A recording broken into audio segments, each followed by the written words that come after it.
स्वागत है आपका आपके अपने YouTube चैनल एग्ज़ाम डिस्प्ले पर। और आज हम फिर अपने आगे सीरीज को बढ़ाते हैं। पॉलिटी जो हमने स्टार्ट कराई थी, किसी वजह से वीडियो क्लास अपनी नहीं आ पाई हैं, अब जो है रेगुलर आपको क्लास मिलेगी।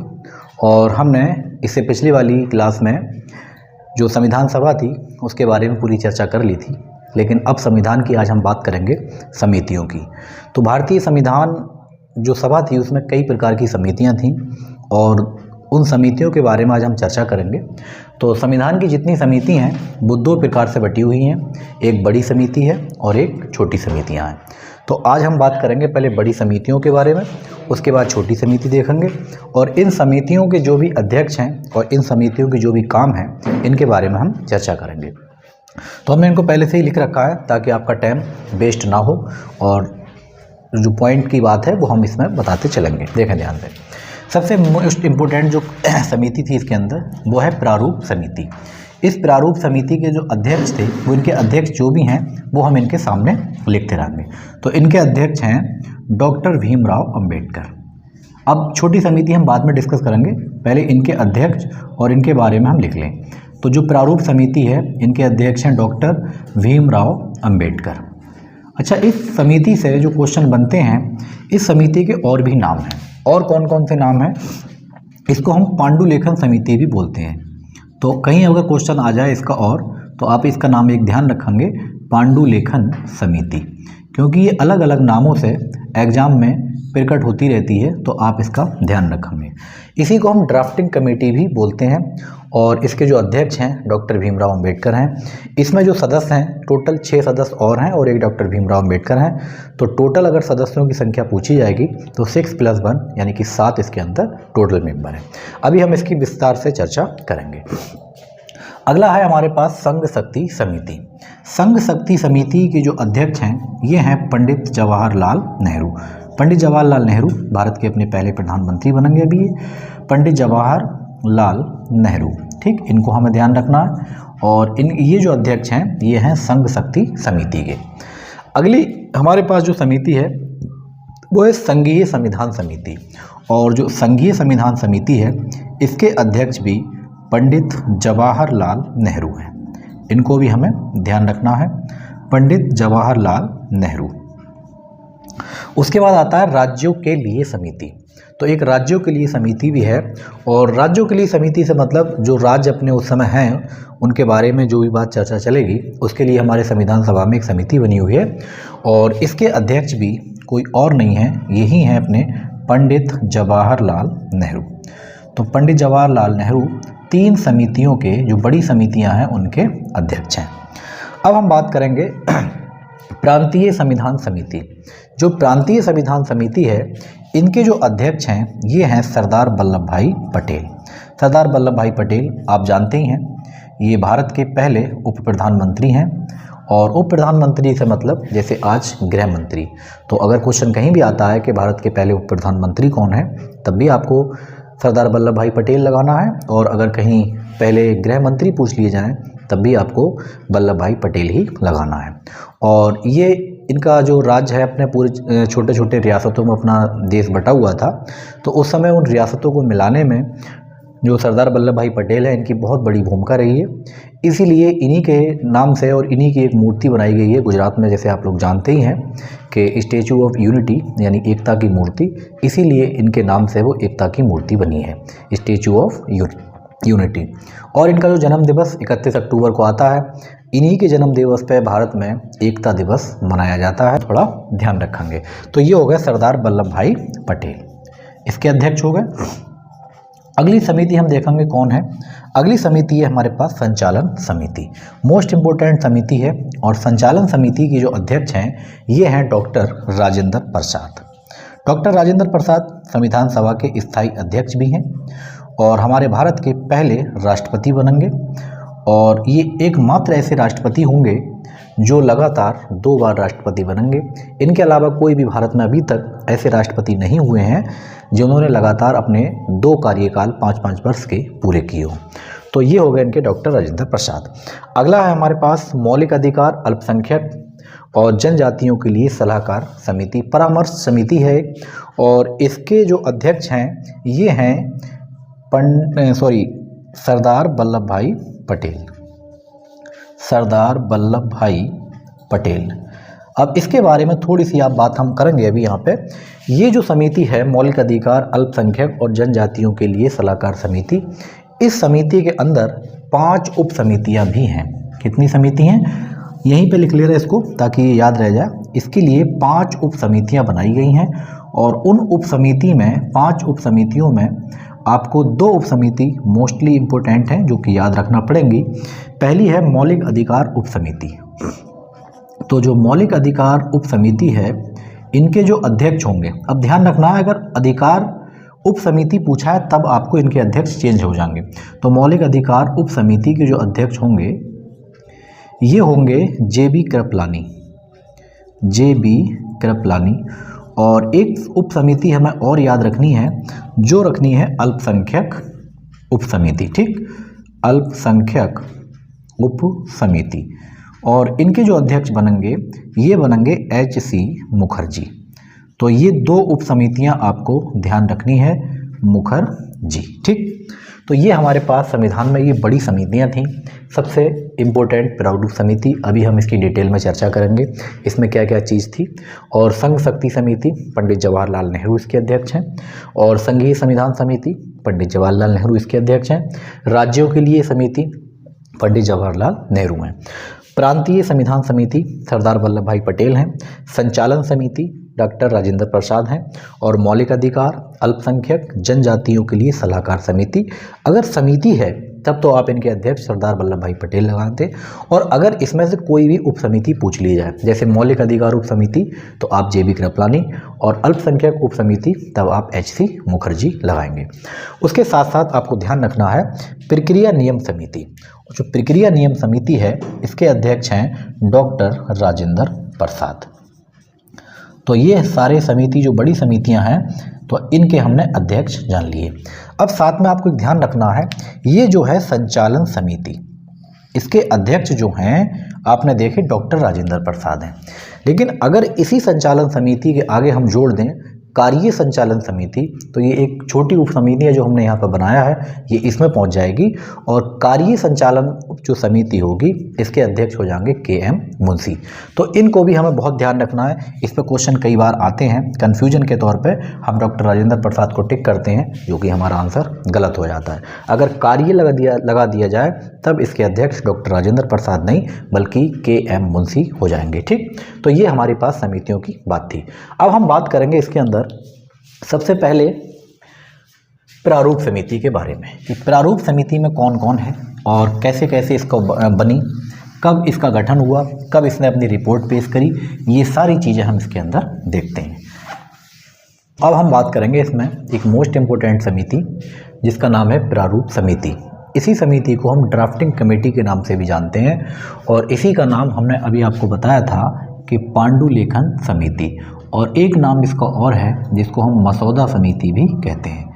तो मसौदा समिति या फिर पांडुलेखन समिति, ये भी इसका नाम है और पांडुलेखन समिति भी इसको बोला जाता है। तो कैसे भी करके क्वेश्चन आ सकता है इसमें, तो आपको ध्यान रखने हैं इनके सारे नाम, चाहे पांडुलेखन समिति हो, चाहे मसौदा समिति हो, चाहे प्रारूप समिति हो या फिर ड्राफ्टिंग कमेटी हो। इसके साथ साथ हम ये देखेंगे कि ये जो समिति है अपनी ये कब बनी है, तो ये बनी है 29 अगस्त 1947 में।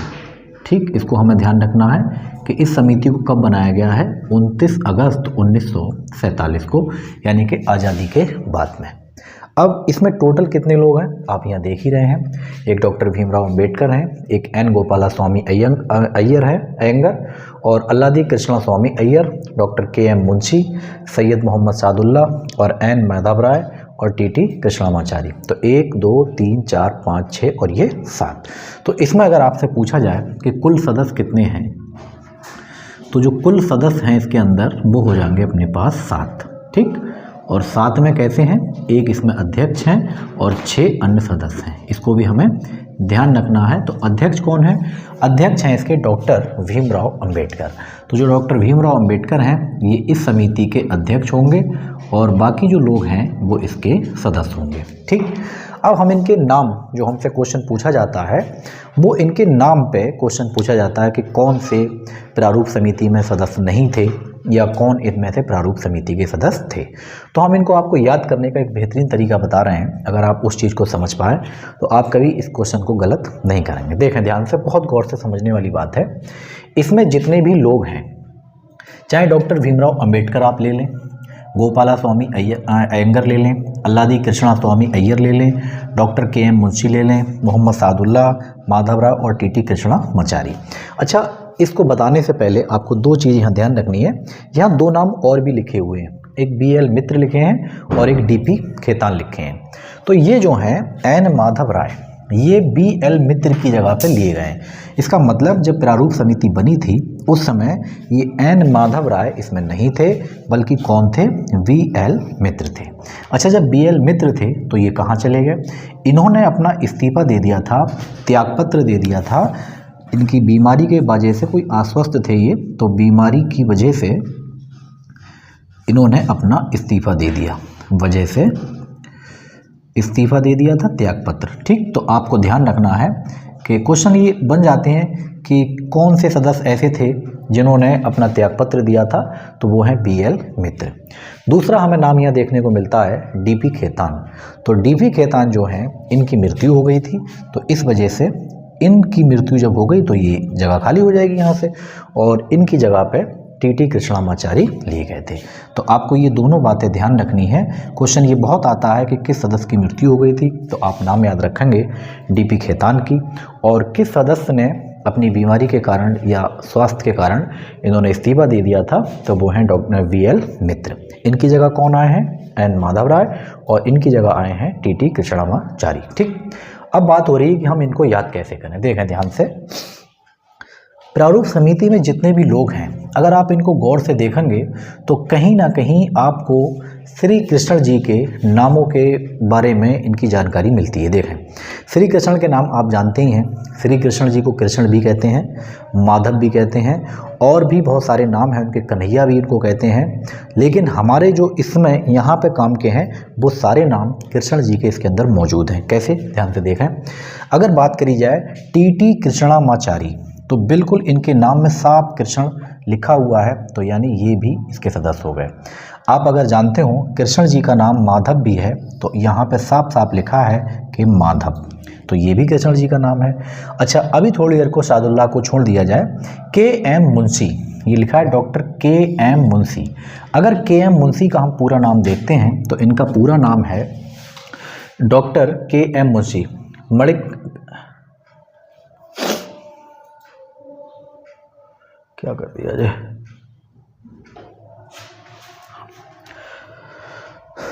तो जो डॉक्टर के.एम. मुंशी हैं, इनका नाम है कन्हैया लाल मणिक लाल मुंशी।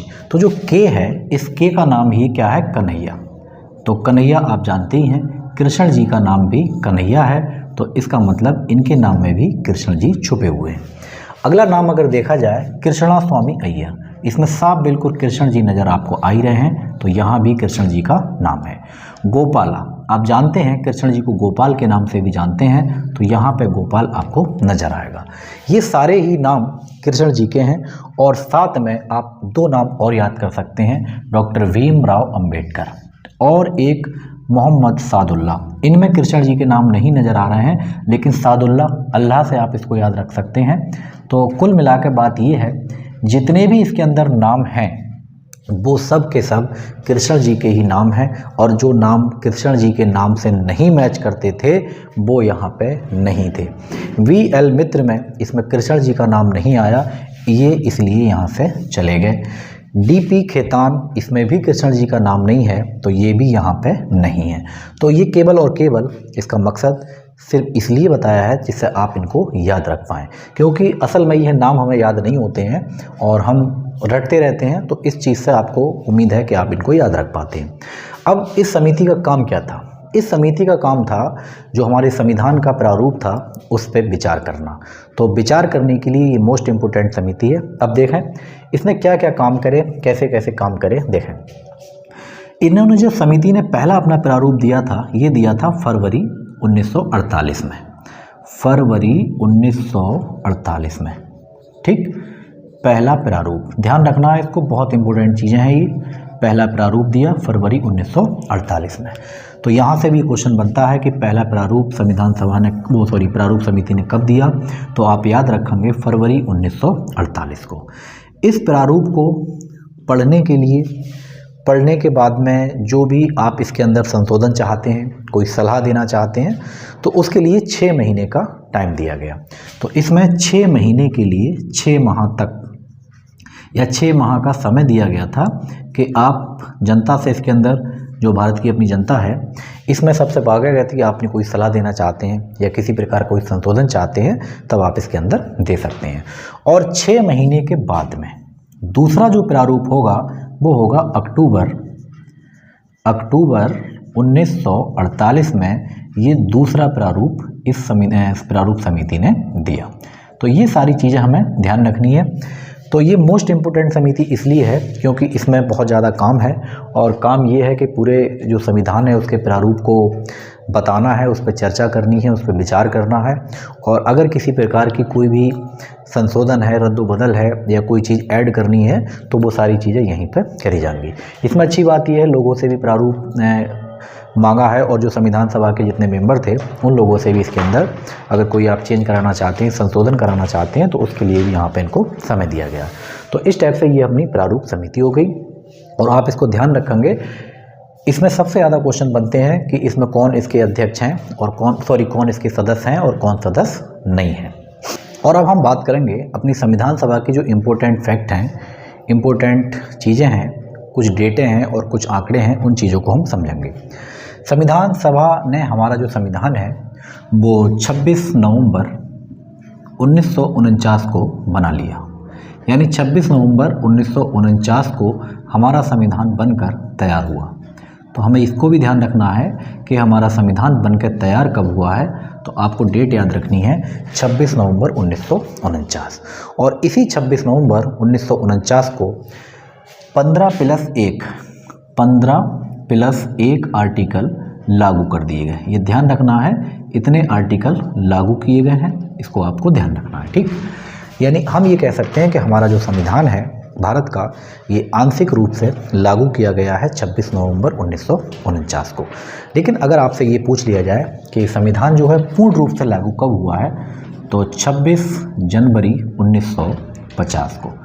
तो 26 जनवरी 1950 को ये पूर्ण रूप से संविधान हमारा लागू हो जाएगा, पूर्ण रूप से लागू कर दिया जाएगा, ठीक।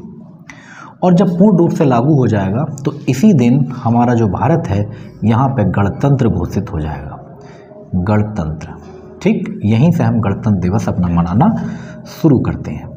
अब सवाल आपके दिमाग में आना चाहिए कि गणतंत्र हम किसे कहते हैं। तो गणतंत्र एक होता है, देश गणतंत्र है, लोकतंत्र है। हमारा देश लोकतंत्र भी है, गणतंत्र भी है। गणतंत्र किसे कहते हैं अगर आपसे पूछ लिया जाए, तो गणतंत्र उस देश को कहा जाता है जिस देश का अध्यक्ष यानी जिस देश का मुखिया, चाहे वो राष्ट्रपति के रूप में हो चाहे प्रधानमंत्री के रूप में हो। तो हमारे देश का जो मुखिया है वो राष्ट्रपति है। तो जिस देश का मुखिया जनता के द्वारा किसी निर्धारित समय के लिए अगर चुना जाता है तो उस देश को हम गणतंत्र कहते हैं। तो आप जानते ही हैं हमारे भारत में जो राष्ट्रपति हैं इनका चुनाव हर 5 साल के लिए जनता के द्वारा अप्रत्यक्ष रूप से कराया जाता है। तो इसलिए जो हमारे देश के मुखिया हैं इनको भी बाकायदा चुना जाता है और एक निर्धारित समय अवधि के लिए चुना जाता है। तो जिस देश का मुखिया या जिस देश का अध्यक्ष या जिस देश का प्रमुख जनता के द्वारा निर्धारित समय के लिए चुना जाए उस देश को हम कहते हैं गणतंत्र। तो हमारे देश को गणतंत्रता दिवस कब से मिला है? 26 जनवरी 1950। अब दूसरी बात इसमें यह है कि जब हमारा संविधान 26 नवंबर 1949 को बनकर तैयार हो चुका है तब हमें इस डेट पर आने की क्या ज़रूरत थी। हम चाहते तो 26 नवंबर 1949 को ही अपना पूरा संविधान लागू कर सकते थे, लेकिन नहीं, हमने 2 महीने तक इसका इंतज़ार करा। 26 नवंबर से हम 26 जनवरी तक पहुँचे, तो हमने पूरा 2 साल वेट किया। तो हमने ये आखिर वेट किसका किया और क्यों किया? हम जानते हैं कि 1930 26 जनवरी 1930 को हमारे देश के जो भी उस समय लोग थे, आज़ादी की लड़ाई में जिन लोगों ने योगदान आंदोलन किया था, उन आंदोलनकारियों ने 26 जनवरी 1930, ध्यान रखना इस डेट को, 26 जनवरी 1930 को पहली बार स्वाधीनता दिवस के रूप में इसको मना लिया था। और स्वाधीनता दिवस मनाने के बाद में ये बाद में भाई आज़ाद तो हुए नहीं है, लेकिन हमारे जो आंदोलनकारी लोग थे उन्होंने पहली बार भारत के अंदर 26 जनवरी 1930 को स्वाधीनता दिवस मनाया था। तो इस स्वाधीनता दिवस की जो एक तरीके से आप कह सकते हो एक वैल्यू बनी हुई है इस दिन की, तो हम इसको कम नहीं करना चाहते हैं किसी भी हाल में। इसलिए हमने ये सोचा कि हम भी अपना संविधान पूरी तरीके से 26 जनवरी 1950 को लागू करेंगे, जिससे इस दिन की जो रेपुटेशन बनी हुई है वो ख़राब ना हो। और हर साल हम मनाते चले आए हैं स्वाधीनता दिवस, तो हमने क्या करा, अब हम इस डेट पे स्वाधीनता दिवस नहीं बल्कि गणतंत्र दिवस मनाएंगे। तो उम्मीद है ये बात आपके समझ में आ रही होगी। अब हम अगली डेट की इम्पोर्टेंट बात करेंगे इसके अंदर कि हमारे संविधान में कुल समय कितना लगा। पूछा जाए अगर आपसे कुल समय संविधान बनाने में कितना लगा, तो ध्यान रखेंगे कुल समय लगा है अपने पास 2 वर्ष और 2 वर्ष 11 माह और 18 दिन। हमारे देश का जो संविधान है, भारत का संविधान, ये दुनिया का सबसे बड़ा और लिखित संविधान है। ठीक, तो इसमें टोटल जो समय लगा है वो 2 साल 11 महीने 18 दिन, लगभग आप 3 साल इसको मान सकते हैं, लेकिन मानने की कोई ज़रूरत नहीं है, आपको एग्जैक्ट ये पता होना चाहिए। अगर आपसे इसमें पूछ लिया जाए कुल खर्च कितना आया, तो कुल खर्च के बारे में भी इसमें कई बार सवाल बन चुके हैं। तो संविधान बनाने में जो टोटल खर्चा आया है ये आया है 63,96,729। आप इसको लगभग में ये कह सकते हो 63 और 1 64, यानी कि 64 लाख रुपया लगभग इसके अंदर खर्च हुआ है। तो इस चीज़ को भी हमें ध्यान रखना है। आपसे पूछा जाए कि हमारे संविधान में कुल कितने सत्र हुए, तो 11 इसमें टोटल सत्र हुए हैं। अगर हम लास्ट वाले को जोड़ दें तो ये 12 बन जाते हैं, इसका भी हमें ध्यान रखना है। संविधान सभा में एक मोस्ट इम्पोर्टेंट डेट है कि हमारा जो राष्ट्रीय ध्वज है उसको कब अपनाया गया। तो 22 जुलाई 1947 को हमारे भारत का जो राष्ट्रीय ध्वज है इसको अपनाया गया। राष्ट्रीय ध्वज को अपनाया जाता है कब? 22 जुलाई 1947 को। ध्वज आप जानते ही हैं हमारा तिरंगा, जिसमें 3 रंग होते हैं। थोड़ी सी बात इस हम ध्वज की भी कर लें, इसमें क्या क्या चीज़ें होती हैं देखें ध्यान से। इसमें ये 3 बराबर पट्टियाँ होती हैं, और सबसे पहले इस पर जो क्वेश्चन बनता है वो बनता है अपना कि इसकी लंबाई और चौड़ाई की रेशियो को लेकर। तो हमारा जो राष्ट्रीय ध्वज है इसकी अगर लंबाई और चौड़ाई का अनुपात अगर आपसे पूछ लिया जाए तो इसका आपको आंसर बताना होगा 3:2। इसका मतलब ये होता है कि अगर आप झंडे की लंबाई 3 लेना चाहते हैं तो आपको चौड़ाई 2 रखना पड़ेगी। आप अगर लंबाई 6 रखना चाहते हैं तो आपने 3 का डबल 6 करा है, तो चौड़ाई भी आपको 2 का डबल 4 करना पड़ेगी। उसके बाद में सबसे ऊपर केसरिया कलर है हमारे झंडे में, तो ये केसरिया कलर हो गया। उसके बाद बीच में सफ़ेद कलर है, तो आप यहाँ सफ़ेद लिख दें, और लास्ट में सबसे नीचे हरा रंग है। ठीक, अब इसमें ये पूछ लिया जाता है कि कौन सा रंग किस चीज़ का प्रतीक है। तो जो केसरिया रंग है ये त्याग और बलिदान का प्रतीक है। सफ़ेद जो रंग है ये शांति का प्रतीक है, और जो हरा रंग है अपना आप जानते ही हैं, खेत अपना जो अपना देश है ये खेती किसानी वाला देश है, कृषि प्रधान देश है, इसलिए खुशहाली और समृद्धि का ये इसका प्रतीक है। इसके बीचों बीच में एक 24 तीलियों का अशोक चक्र भी रखा गया है, और इसका रंग जो है वो नीला है। इसको आपको ध्यान रखना है, इस चक्र का जो रंग है वो कैसा है? नीला रंग का है, और गहरा नीला है। आपको ध्यान रखना है इसके चक्र। तीली कितनी है इसके अंदर? 24 इसके अंदर टोटल तीली है। क्वेश्चन आता है कि 24 जो तीली हैं या 24 तीली वाला जो चक्र है जिसको हम अशोक चक्र भी बोलते हैं, ये कहाँ से लिया गया है? तो ये लिया गया भाई अशोक चक्र है तो जाहिर सी बात है अशोक स्तंभ से लिया गया होगा, लेकिन कहाँ के अशोक स्तंभ से लिया गया है इसको भी हमें ध्यान रखना है। तो ये लिया गया है अशोक स्तंभ सारनाथ। अब पूछा जाए सारनाथ कहाँ पर, तो ये आपको ध्यान रखना है वाराणसी उत्तर प्रदेश में। ठीक, वाराणसी उत्तर प्रदेश। तो ये आपको सारी चीज़ें ध्यान रखनी है हमारे राष्ट्रीय ध्वज के बारे में। ठीक, तो इसमें 24 तीलियां हैं और 3 बराबर पट्टियां जिनकी लंबाई और चौड़ाई का अनुपात झंडे की 3:2 है। उसके बाद में इसमें हमने कलर बता रखे हैं, कौन सा रंग किसका प्रतीक है, ये बात हो चुकी है। तो ये हमारी डेट आपको इम्पोर्टेंट ध्यान रखना है। अच्छा, इसका डिज़ाइन किसने किया? एम पिंगली वेंकैया, इन्होंने इस झंडे को डिज़ाइन किया है। आप इनको भी ध्यान रखेंगे, कभी कभी इनका नाम भी पूछ लिया जाता है। उसके साथ साथ हमारे संविधान सभा में जो मोहर थी, संविधान सभा की मोहर, अगर आपसे पूछा जाए कि संविधान सभा की मोहर कौन सी है? मोहर आप जानते हैं भाई, जब हमारा अभी कुछ संविधान बना नहीं है तो कुछ ना कुछ तो हम इस्तेमाल करेंगे।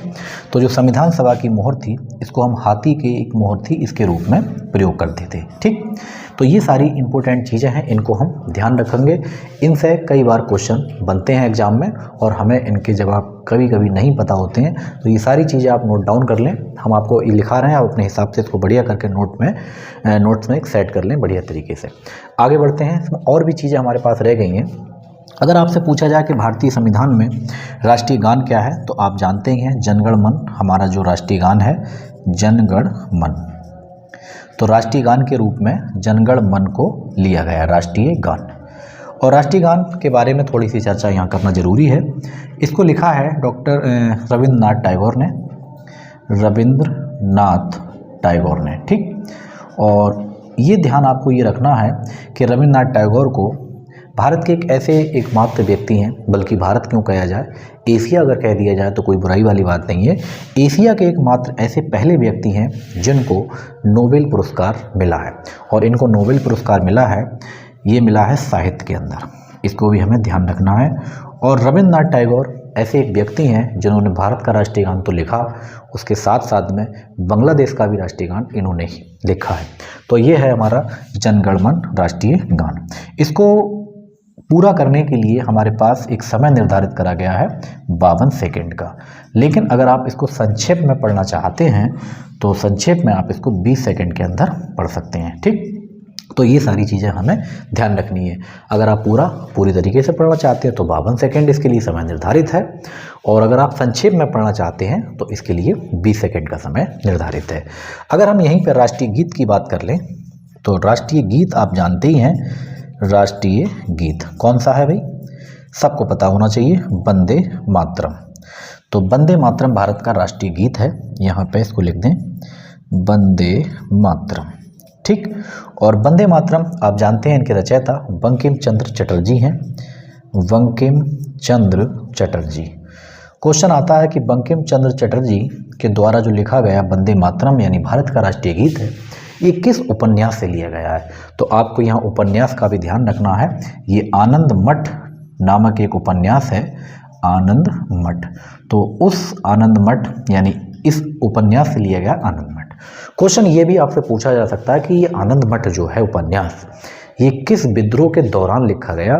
तो आपको बताना होगा कि सन्यासी विद्रोह के दौरान इस उपन्यास को लिखा गया है। ठीक, तो सन्यासी विद्रोह के दौरान आनंद मठ एक उपन्यास लिखा गया है, और उसी उपन्यास से वंदे मातरम को लिया गया है जो कि हमारे भारत का राष्ट्रीय गीत है। तो ये सारी चीज़ें उम्मीद करते हैं आपकी समझ में आ रही होंगी। और भी कुछ इम्पोर्टेंट बातें हैं, उनको भी हम यहाँ निपटाते हैं और फिर आगे बढ़ते हैं। अब कुछ और इम्पोर्टेंट बातें हैं, जैसे अगर आपसे ये पूछा जाए कि हमारे भारत का जो संविधान है, इस संविधान को अपने हाथों से किसने लिखा, इनका भी हमें ध्यान रखना है। तो लिखने वाले जो हैं हस्तलिखित या सुलेखन, आप कुछ भी कह सकते हैं, अपने हाथों से लिखने वाले यानी हस्तलिखित। ठीक, हस्तलिखित भी कह सकते हो, सुलेखन भी कह सकते हो। तो जो हस्तलिखित करने वाले हैं अपने हाथों से, ये हैं प्रेम बिहारी नारायण रायजादा। प्रेम बिहारी नारायण और रायजादा, ये एक ही नाम है, आपको ध्यान रखना है। कहीं आप समझें इसमें 2-4 लोग शामिल हैं, ऐसा बिल्कुल नहीं है। ये एक ही व्यक्ति हैं और इन्होंने अपनी कठिन परिश्रम की बदौलत भारत के संविधान को अपने हाथों से लिखा। अपने हाथों से लिखने का मतलब है, अगर पूछा जाए इन्होंने किस भाषा में लिखा, तो अंग्रेजी भाषा में इन्होंने लिखा है। तो कुछ क्वेश्चन ये आता है कि भारत का संविधान मूल रूप से किस भाषा में लिखा गया है, तब आपको जवाब देना होगा अंग्रेजी में। अंग्रेजी में अपने हाथों से किसने लिखा है? प्रेम बिहारी नारायण रायजादा ने। अंग्रेजी में किस फॉन्ट में इसको लिखा गया है? तो आपको ध्यान रखना है इटैलिक फॉन्ट में लिखा गया है। इटैलिक आप जानते ही होंगे, बेसिक सी बात है। जैसे मान लो ये कोई आपका पेज है और यहाँ पे इसके चारों तरफ एक चीज़ और है, जैसे कोई संविधान का हर पेज पे, यानी एक ही पेज पे, हर पेज पे इस स्टेप से पहले यहाँ पे बहुत बढ़िया करके कलाकारी करी है, यानी इसको सजाया गया है और सजाने के बाद इसमें बीच में लिखा गया है। जैसे इटैलिक का मतलब ये है, जैसे मैंने यहाँ पे ए लिख दिया, इटैलिक का मतलब मैंने थोड़ा झुका के लिख दिया, यानी ये इस टाइप से अक्षरों को हल्का झुकाव देकर लिखी जाती है, इटैलिक फॉन्ट होता है। ठीक, कंप्यूटर में आप जानते ही हैं, आप कंप्यूटर सारे उसमें करके देखो तो ये थोड़े से अक्षर झुक जाते हैं या फिर सीधे खड़े रहते हैं, तो ये इटैलिक फॉन्ट में इसको लिखा गया है। अगर यहीं आपसे पूछ लिया जाए कि जो भारत का संविधान है इसको हिंदी में किसने लिखा है, तो हिंदी में लिखने वाले हैं बसंत कृष्ण बैद। तो बसंत कृष्ण बैद, इन्होंने अपने हाथों से इसको लिखा है, लेकिन किस में लिखा है? हिंदी में लिखा है। तो क्वेश्चन ये आते हैं कि हिंदी में लिखने वाले कौन हैं, तो आपको ध्यान रखना है बसंत कृष्ण बैद जी हैं। तो ये सारी इम्पोर्टेंट इसकी बातें थी जो कि हम लगातार इसको समझ रहे हैं। और भी थोड़ी सी बातें हैं, फिर इस क्लास को ख़त्म करते हैं और अगली क्लास में हम नया टॉपिक बेहतरीन सा एक लेकर आएंगे आपके लिए, और उसके बाद जितने भी टॉपिक हैं आपके सब क्रम वाइज चलेंगे। ऐसा कहीं नहीं है उछल कूद होती हो कि एक टॉपिक यहाँ से पढ़ा दिया और कल को कहीं से एक और पढ़ा दिया, ऐसा बिल्कुल भी नहीं होगा। और आपकी क्लासें जो हैं कोशिश करेंगे कि रेगुलर आपकी क्लासें रहें, बीच में कोई भी छुट्टी नहीं हो। अभी बीच में 2 दिन आपकी क्लास, 3 दिन लगभग नहीं आई है, तो अब कोशिश करेंगे कि ऐसा नहीं होगा। ठीक, आगे क्या है हमारे पास, और भी इसके अंदर कुछ इम्पोर्टेंट बातें हैं। जैसे संविधान सभा के अंदर हस्ताक्षर अगर आपसे पूछे जाएं, तो जो हमारा संविधान है पूरा, इसमें हस्ताक्षर जो करे हैं संविधान सभा ने, जो हस्ताक्षर करे हैं संविधान पे अपने, ये 284 लोगों ने हस्ताक्षर करे हैं, ये आपको ध्यान रखना है। और 284 में जो अंतिम हस्ताक्षर है ये डॉक्टर राजेंद्र प्रसाद जी ने करा है, डॉक्टर राजेंद्र प्रसाद। ठीक, इसको हमें ध्यान रखना है।